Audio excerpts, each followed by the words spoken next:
Hello friends, welcome to Crochet for Beginners. Today we will talk about how to hold the yarn when doing crochet.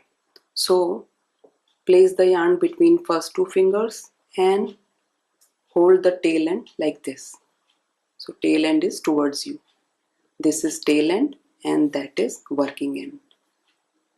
If you are right-handed, then ball of yarn should be towards your left. So hold it like this, put the hook under the thread and bring it up, then turn it anti-clockwise.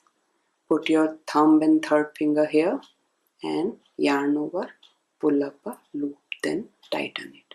This is the way to attach the hook. Now to do crochet,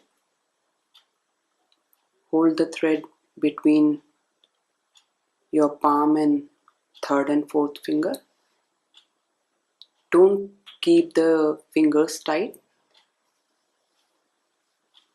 There should be room enough to move the thread freely. Then place first finger under the thread and with the thumb and second finger hold the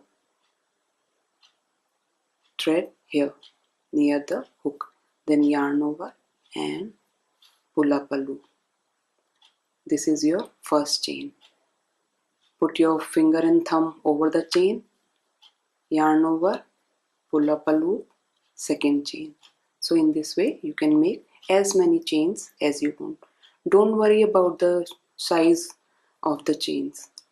So at first some chains will be large, some chains will be small, but keep on practicing and in no time you will be a pro. Thanks for watching. Hope you like the video. If you like the video, please subscribe and hit the bell icon.